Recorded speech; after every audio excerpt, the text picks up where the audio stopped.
Happy New Year, beautiful humans. It's 2020. It's kind of hard to believe, right?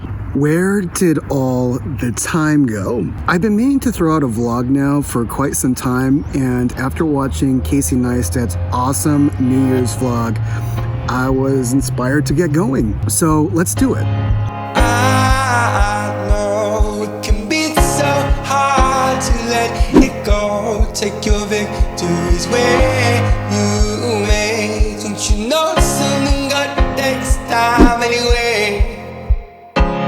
Looking back at mistakes I made. I woke up today a 36-year-old man, unmarried, without a paid position anywhere, and a house inhabited by 6 full-grown men. And you know what?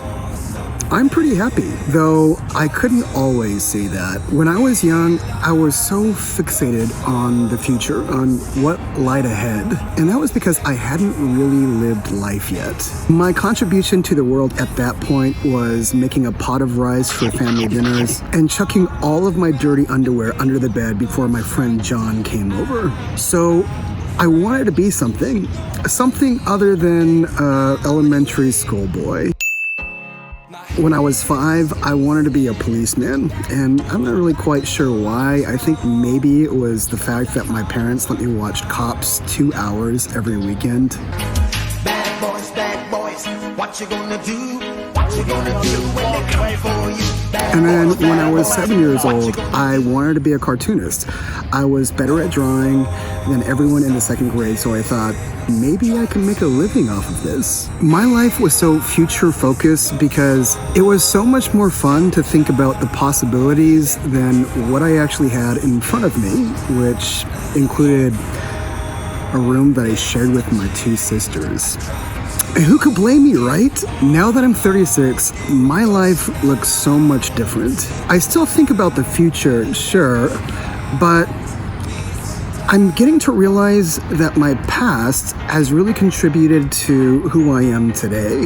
Here's where Casey Neistat's video comes in. And so instead of re-illustrating the point, I'm just gonna go ahead and insert his video right now.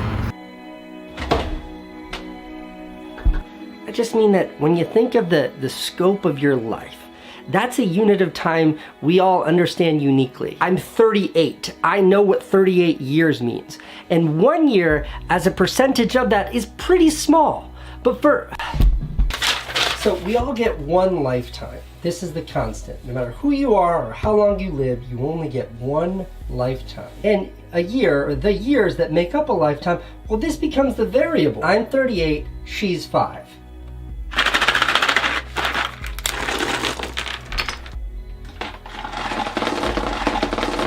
I've got 38 years. Franny's 5 years. So as a percentage of my whole life, a year is only 2.6% of that life. But for Franny, who's 5, 1 year for her is 20% of her life. A year for me is 7 times faster than a year for her.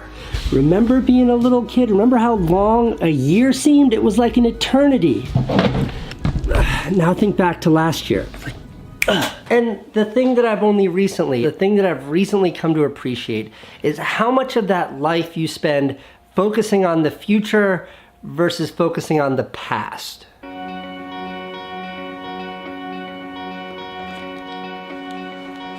This is my notebook from 2003. This crazy chart here, it's just labeled dominate, and it's my plan to dominate in life, written in 2003. Now, I was young then, I had accomplished very little. So when I thought of my life, when I took inventory of what my life was, it was largely aspirational. It was about where I wanted to be in the future, not what I'd done in the past.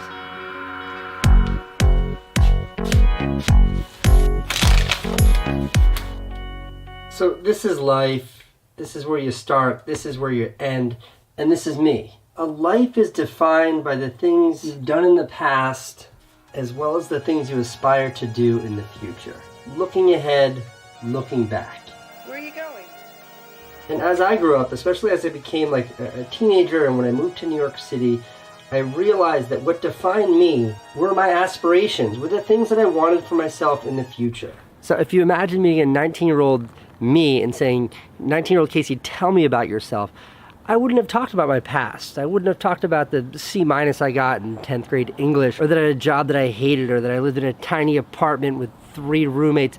I would have talked about my future, the things I wanted to do, the life I wanted to build, my dreams, my aspiration. I lived in that future, and that's what defined me then. But as I got older and started looking back, I realized I'd accumulated a lot in life. In my 20s, I had accumulated so much that defined who I was.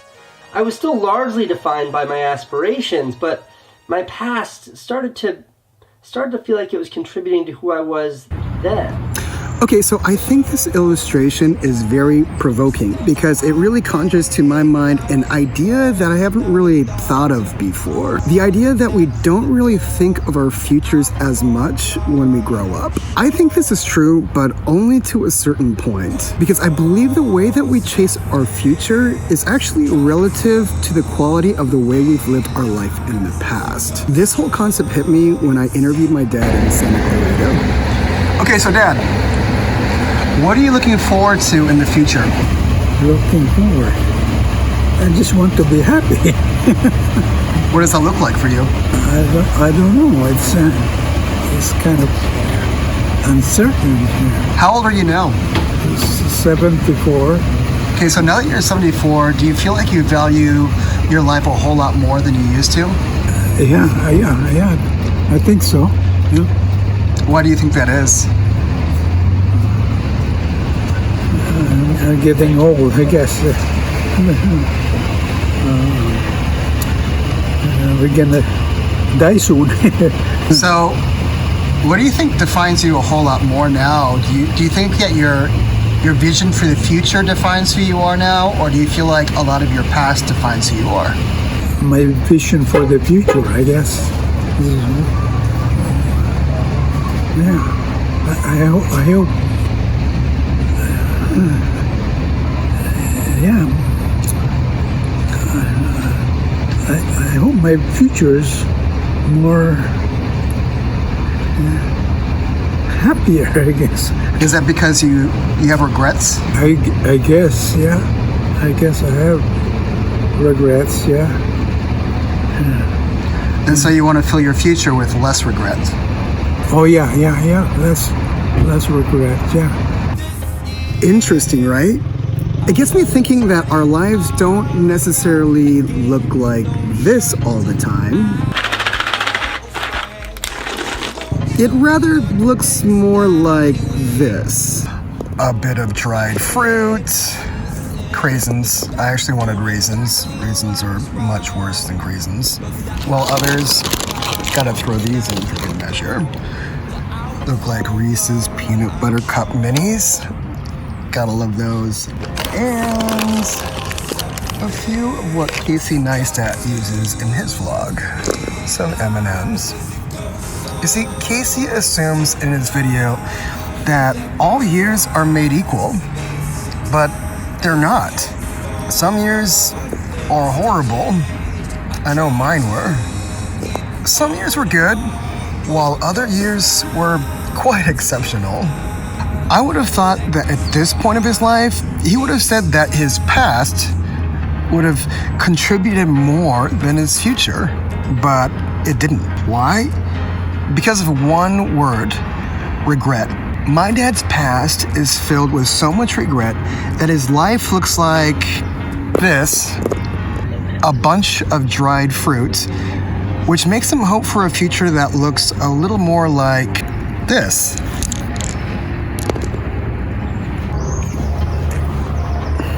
I later asked my dad a question that brought clarity to everything. Are you thankful for anything in the past? Thankful. Yeah, I guess. Thankful. What are you thankful for?